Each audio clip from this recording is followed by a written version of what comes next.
Hi guys, and welcome to another video. So, since the last Sunderland transfer update slash rumour video, what's gone on? Nothing. Literally nothing. So, a couple of things have happened today. Okay, I'll be fair. A couple of things that have happened today in terms of contract renewals. Is it the contract renewals we're desperately wanting, i.e., the big four being Charlie Wyke, McGeady, Hume and Luke O'Nien? No, but it is a couple of youth prospects, so how am I going to drag this out to be a 10-minute video? I don't know, but I'll give it a goddamn good go.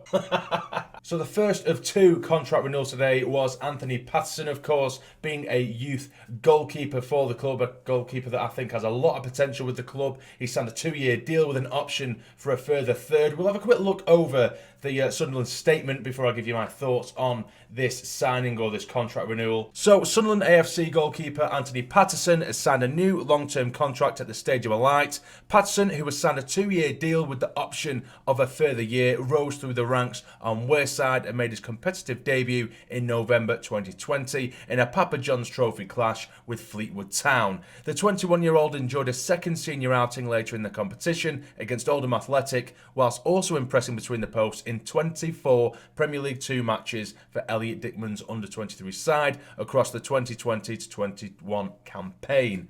After sealing a new deal, Patterson said, "I'm delighted to extend my contract with the club I've been at for many years now. I was pleased with the way last season went on a personal level, and I can't wait to get started again and see what the new season brings. Over the past year, I feel I've progressed well, and it's now important to build on that." Sporting Director Christian Speakman added, "Anthony has been progressing well. We took the option on his contract last year with the intention of seeking to agree new terms, and we are really happy to have this in place for the start of the season.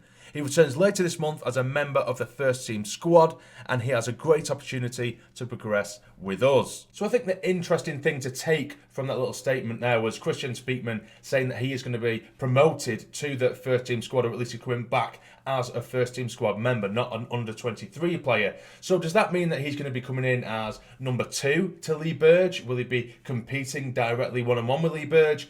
But the thing is with this is there has been rumours that we have been linked with different goalkeepers, and I think we desperately need a goalkeeper. So I do think that if we do end up bringing a new goalkeeper in, I think that this contract gives us enough room, enough playing space really to send him out on loan, which I think he needs desperately. I think he desperately needs some first team experience.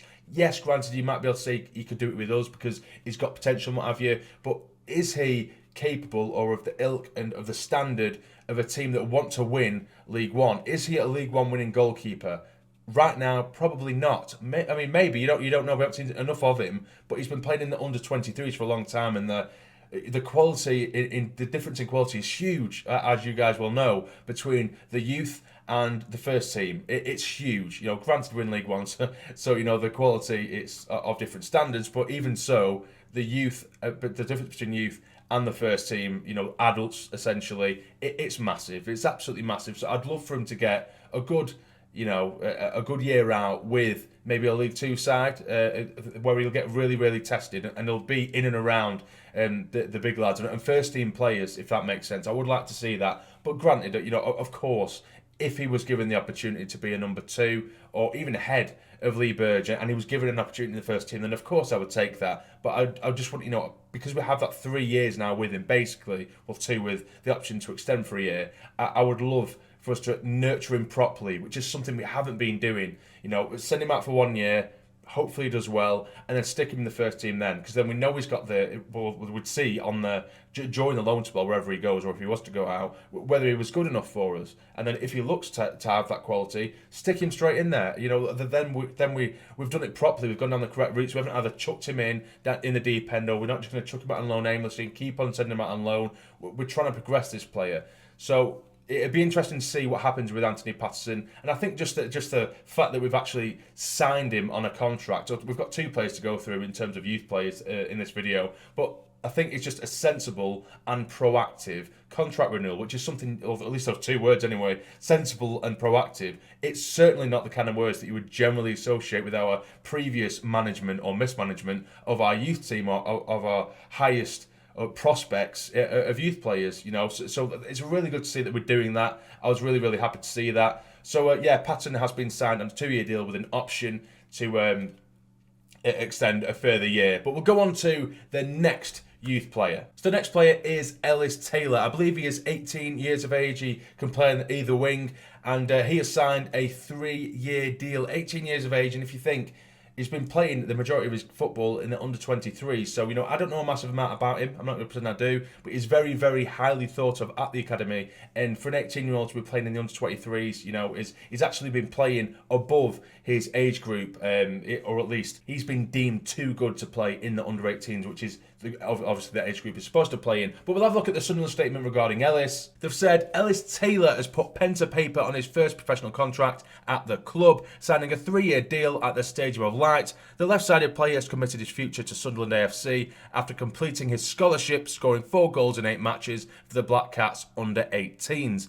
Taylor also made 17 appearances and scored 1 goal for the under-23s during the 2020-21 season, capping an impressive campaign within the club's youth setup.